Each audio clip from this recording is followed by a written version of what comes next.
Hey YouTube, this is a quick video to share some thoughts and opinions about the NAD T778 versus the Arcam AVR20.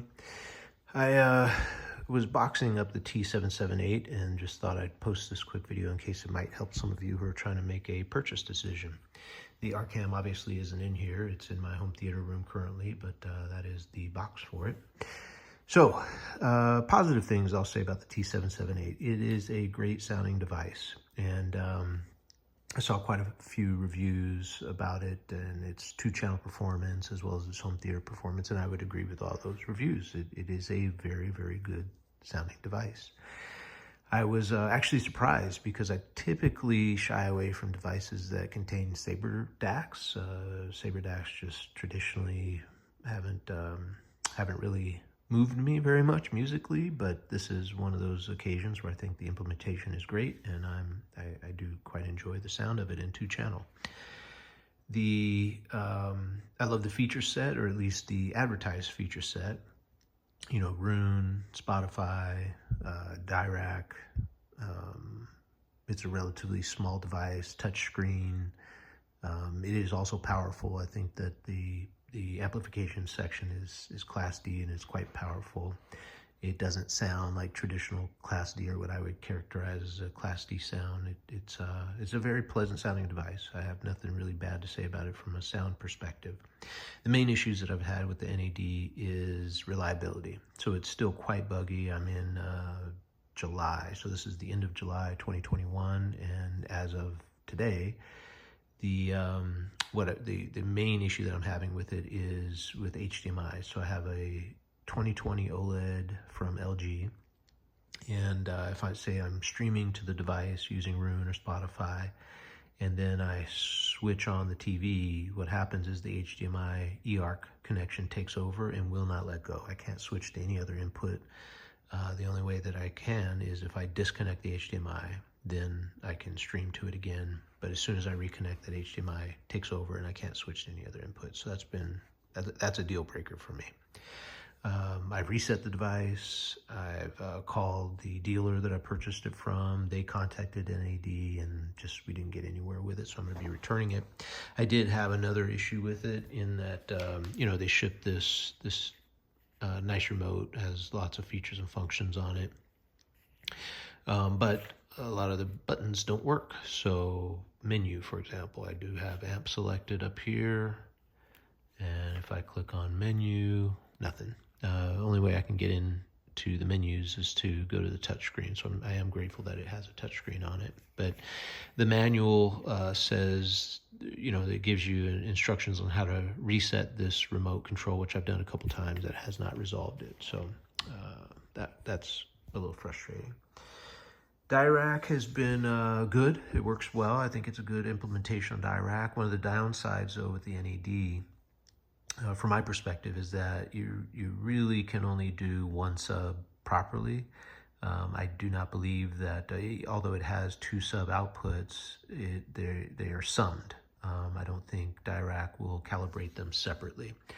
Whereas with the Arcam, now switching over to the Arcam, you can, if you purchase their full bass control module from Dirac, which is a $500 upgrade, mind you, it is quite expensive to upgrade to that, but that does give you the ability to fully calibrate 4 separate subs. So that's impressive. I'm not aware of any other mainstream receiver that has that capability.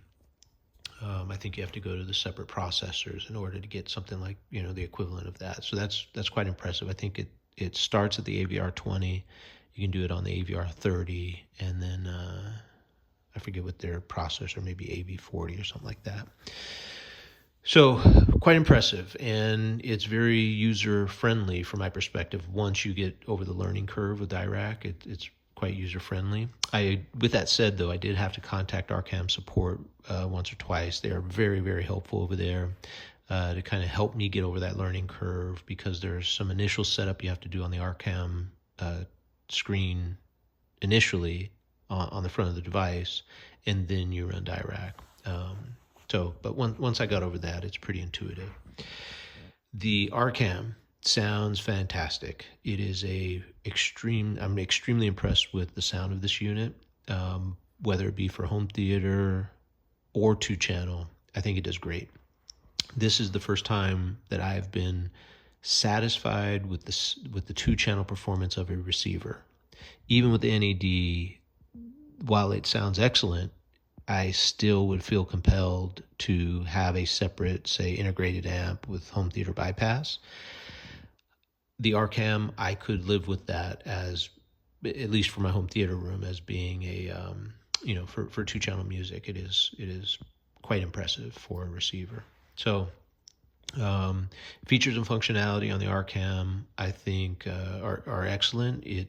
I think the firmware has matured to a reasonable level where everything works relatively seamlessly. I have had a couple of HDMI handshake issues from time to time where I have to switch out of a device and go back into that device to get it to work properly, but that's very seldom that occurs. Rune works great. Spotify works great. I will say, though, that it's not true Spotify Connect, in my opinion. You still have to do the whole Google Home. The only way you can get Spotify to work with this device is if you set it up in the Google Home app.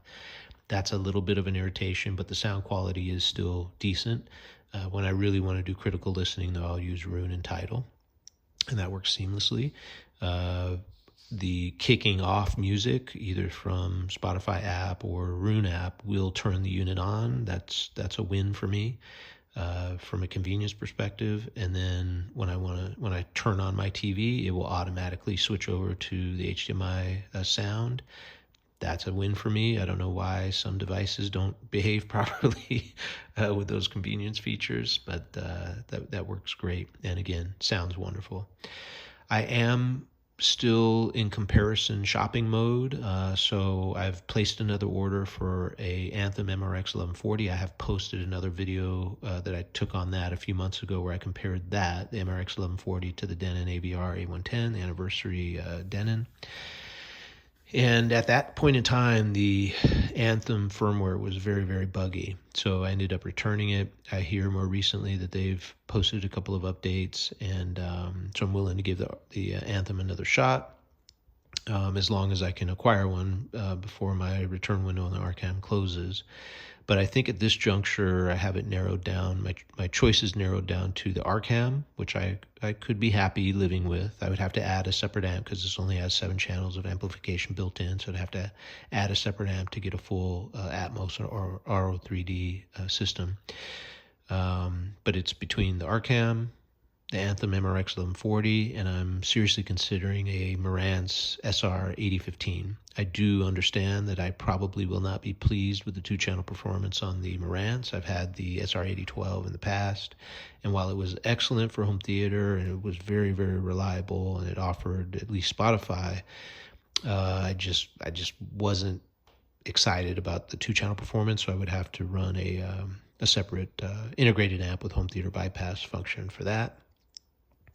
So once I make a final decision, I'll try to post another video to update folks in case you're interested. But I think those are all my thoughts. If you have any questions, feel free to post in the comments section. I'll do my best to answer. Thanks.